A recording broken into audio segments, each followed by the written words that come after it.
Hey guys, welcome back to the garage. Last time you were here I talked about swapping out my 400 small block for an LS engine. Well, it's been a little busy, but I did get some stuff done, so let me show you some of the stuff that we did. Check it out. First thing I did was swap out these drum brakes I had in the back. I put some Moser Axles in there, and then I put some F-body disc brakes in the back. This was off of a 2000 or so F-body. I just went to the junkyard and picked up some parts, and then fabbed up some brackets. I don't know if you see the brackets for the e-brake right there. Yeah. Just used some aluminum brackets and bolted those on to the lower arm there. Worked out pretty good.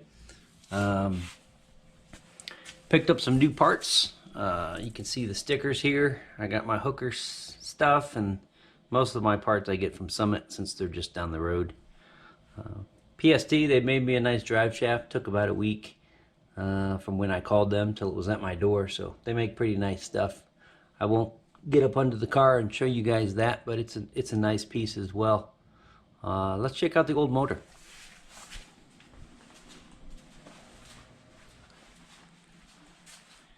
And there she is. That's the 400 small block I took out.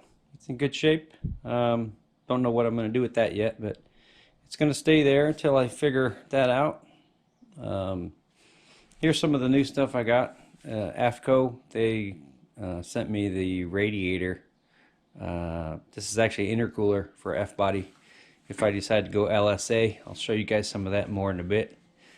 This big box here, that's for the hookers, headers, PST.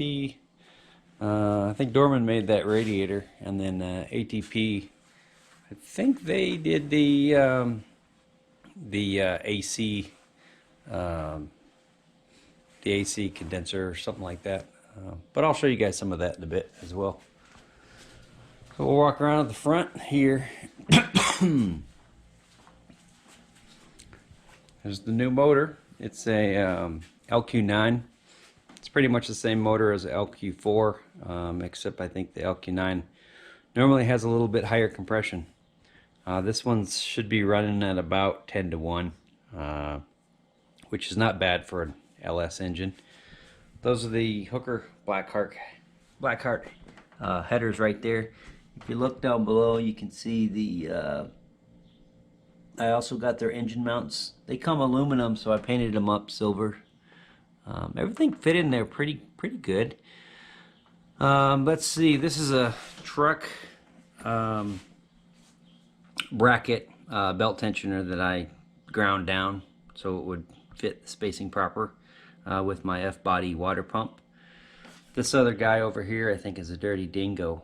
And then the belt that I got is from O'Reilly's. It's like a 78-inch 6-rib serpentine belt. Just went down to O'Reilly and ordered that up. Worked fine. The rails, you can see here, I got that stuff from CBM Motorsports a long time ago. They do good work. I also got the CBM Motorsports brain, control box, and all the wiring set up. It's already programmed for this motor. So yeah, that should work pretty good. I'll just plug all that stuff in. Let's see here. There's the headers on the other side. Oh, I redid the brake lines. Those run down there. I still got my speedometer cable hanging. If you look in the back, you might be able to see the silver fittings that are going to that rear brake adjustable regulator. I got my old power steering box there. That should be able to just plug that into the lines from the truck box, and everything should work okay. Oh, I haven't put my alternator on yet. It's still stuck in the corner here. I've got to do some more adjustments. Got to put my steam line on there on the front and the back. Get those all wired in, plugged into the radiator or the water pump. I haven't decided how I'm going to do that yet, but it's not horrible. I was able to use my old the top radiator hose from my Monte Carlo. Had to pick up a new one at O'Reilly's for the bottom there. Oh, those are the fans that I got with the new F-body radiator. That stuff all came from Summit. When you put electric fans into a Monte Carlo, you need to get a new top plate because the old one wraps around the old fan, centrifugal fan there.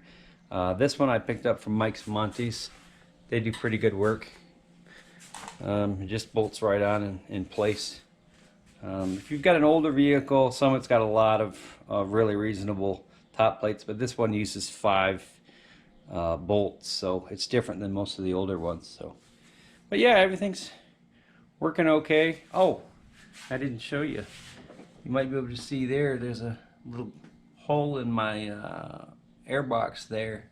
The hooker setup works real good.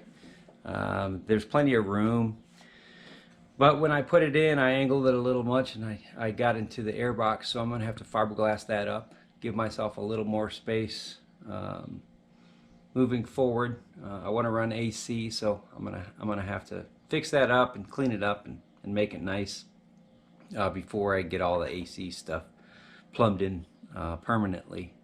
Still got my old wires hanging up there, but like I said, I have that new CBM wiring and box and all that, so that's the way I'm going to do that.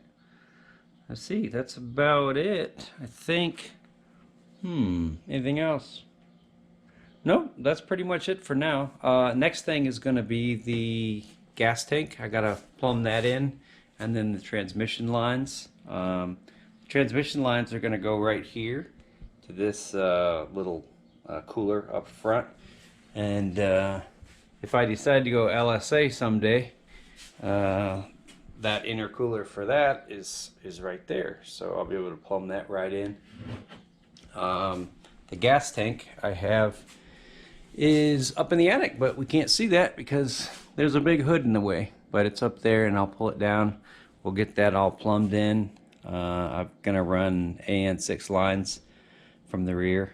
The gas tank I got from Spectra. It's a electronic, fuel injection gas tank. They make some pretty good stuff. A lot of guys use a Grand National tank, and those work pretty well out here, but sometimes they have issues with vapor lock, so I'm going to reuse my old fuel filler neck and just hook it up to the new tank, and I should be good to go with that. I got a new fuel pump and lines, so I'll get that all rigged up, and I'll take some pictures of that when I get to working on that and show you guys how we got that set up. We'll be using a Corvette fuel regulator to get fuel back to the tank, keep the pressure at 50, I don't know, 52, 58 PSI or something like that. But yeah, that's how we're going to set it up, and then I'll let you guys know when that gets done, and hopefully we can see this thing running in the next month or so. So you guys feel free to send me any questions or comments, and we'll be in touch. You guys take care.